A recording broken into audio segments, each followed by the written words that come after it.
ప్రముఖ సినీ నటి శ్రీమతి సంగీత గారి ప్రారంభించారు. IVF చికిత్సలో 25% భారీ discount, free doctor consultation, free ultrasound scan. 49 అంటే సంతానం, 49 అంటే సంతోషం. నమస్తే. ప్రస్తుతం మనతో పాటు ఉన్నారు కాంగ్రెస్ పార్టీ నాయకురాలు వరలక్ష్మి గారు ఉన్నారు.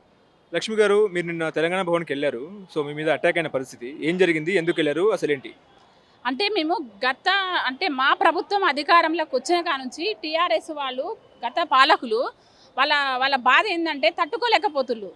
ఎందుకంటే సంపాదించి అరాచకాలకు పాల్పడిన వాళ్ళ ఏదైతే వాళ్ళ బాడీ, వాళ్ళ సైకాలజీ, వాళ్ళ మెంటాలిటీ ఉందో దాని నుంచి వాళ్ళు బయటపడతలేరు. ప్రజల కోసం వాళ్ళు పనిచేయలేదు కాబట్టి వాళ్ళు ఎంతసేపు గూండాయుధంతో పరిపాలన సాగింది. ఎవరే అడ్డొచ్చినా ఎవరేమన్నా గూండాయుధంతో ఊర్లలో కానీ సిటీలో కానీ ప్రతి తెలంగాణ రాష్ట్రంలో వాళ్ళ గూండాగిరే నడిచింది.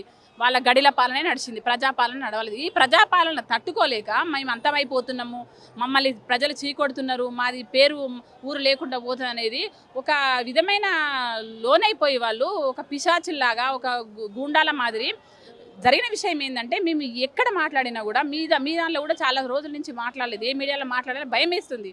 ఎందుకంటే ఎంత చెత్త కామెంట్స్, ఎంత ట్రోలింగ్స్, అసలు మహిళలను చూడకుండా మానవత్వం మర్చిపోయి విచిత్రంగా అసలు భయపడే విధంగా వాళ్ళు కామెంట్స్ ఇస్తున్నారు. ఇదేంటంటే ఫస్ట్ కేటీఆర్ ఏమని చెప్పిందంటే వాళ్ళు కాంగ్రెస్ వాళ్ళు సోషల్ మీడియా ద్వారానే వాళ్ళు ఇవాళ ప్రజల్లోకి వెళ్ళగలిగిన్లు, వాళ్ళ గెలవగలిగిండ్లు అనేసి ఒక సంకేతం వాళ్ళకు ఒక ఇంటి ఇచ్చిండు. అప్పుడు మీకు గుర్తుందో లేదు, కేటీఆర్ చెప్పిండి ఈ విషయం. వాళ్ళు మేము చేసిందేమో ప్రజల కోసం, ప్రజల కష్ట సుఖాల కోసం మేము ప్రజల లోపలికి వెళ్ళి సోషల్ మీడియాను వాడుకున్న రీతి మాది. కానీ వాళ్ళు మమ్మల్ని ట్రోల్ చేసుకుంటా, మా పరువు తీసుకుంటా, మా కుటుంబాలను దెబ్బ తీసుకుంటా వాళ్ళు ఆ విధంగా వాడుతున్నారు.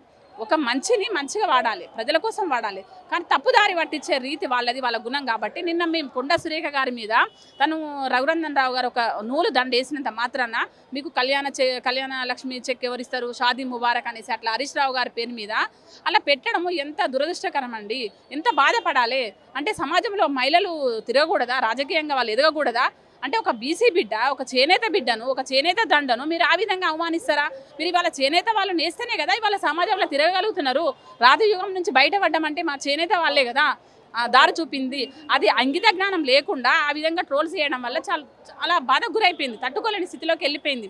మేము ఏం చేసినామంటే వాళ్ళ సోషల్ మీడియా మీద మేము చిన్నగా అక్కడికి వెళ్ళేసి ఒక దిష్టిబొమ్మ దానం చేద్దామనేసి ఒక 50 మంది మేము వెళ్ళడం జరిగింది. వరంగల్ నుంచి కూడా వచ్చిళ్ళు పద్మశాలీలు, ఓన్లీ పద్మశాలీలమే వెళ్ళినాం. అక్కడికి వెళ్ళిన తరుణం లోపల మేము చేసే లోపే కేటీఆర్ గారు లోపల ప్రెస్ మీట్ పెడతా అనేసి రెడీగా ఉన్నాడట. కథ మొత్తం ఉదరగొట్టేసిండు, వాళ్ళని మా మీదకి పంపించేసిండు.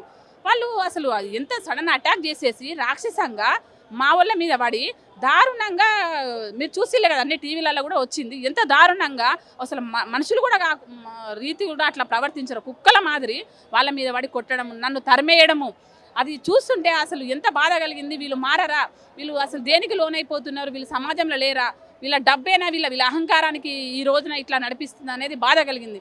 లక్షల కోట్లు తీసుకున్న కేటీఆర్, అమెరికాలో పబ్బులలో తిరిగిన కేటీఆర్కు తెలంగాణ సంస్కృతి తెలియదా? తెలంగాణ ఆడపడుచులను ఎలా గౌరవించాలో తెలియదకనే కదా నీవు తెలియకనే చెల్లెన 5 నెలలు జైలుకు పంపించినవు, తిహార్ జైలుకు మద్యం కేసులో. నువ్వు జైలు నుంచి తిరిగి వచ్చిన 5 రోజులకే నువ్వు అమెరికా పోయినామంటే నువ్వు ఎలాంటి వాడు అర్థమైపోతుంది తెలంగాణ ప్రజలకి, తెలంగాణ ఆడబిడ్డలకి. సారీ చెప్పాడుగా కొండా సురేఖకు. వాళ్ళు చెప్తున్నారండి. మొన్న ఎవరు మన ఆ రోజు కూడా సారీ చెప్పాడు, తప్పైండు, మహిళా కమిషన్కి వెళ్ళి డ్యాన్స్లు వేయాలి అది అనేసి అట్లా చెప్తూనే మళ్ళీ ఇట్లా చేపిస్తున్నారు. వాళ్ళు ఏంటంటే చెప్తున్నారు మళ్ళీ చేపిస్తున్నారు. అక్కడే మనం నమ్ముతున్నాం, ప్రజలు కూడా అక్కడే నమ్మి మోసపోతున్నారు. చేస్తున్నారు, చెప్పేది క్షమాపణలు చెప్తున్నారు. కానీ ఇక ముందు అలాంటి ఏం జరగవు. ఎవడైనా సోషల్ మీడియాలో రాంగ్ కామెంట్స్ పెడితే వెంటనే అరెస్ట్ చేయడమో, మనకి తగిన బుద్ధి చెప్పడమో ఇప్పుడు ప్రభుత్వం తీసుకునే తక్షణమైన చర్య ఇది.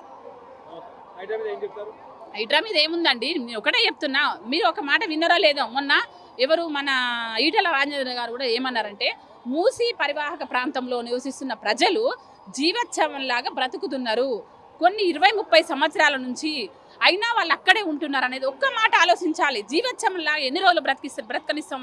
వాళ్ళ గతి లేక అక్కడ ఏదో వాళ్ళు, వాళ్ళ పిల్లలు, వాళ్ళ ముత్తాతలు అక్కడే బతుకుతున్నారు. వాళ్ళను అక్కడి నుంచి బయట పడేయడానికే కదా ఈరోజు హైడ్రా పనిచేస్తుంది. వాళ్ళకు మంచి ఇళ్లను కట్టించేసి వాళ్ళ జీవితాలను మెరుగుపరచడానికే కదా. కొద్ది గొప్ప ఆలోచించే శక్తి ఆ బీఆర్ఎస్ వాళ్ళకు ఉంటే ఖచ్చితంగా వాళ్ళ అధికారంలో ఉన్నప్పుడు ఏం మాట్లాడారు, ఇప్పుడు ఏం మాట్లాడే ప్రజలు గ్రహించాలి.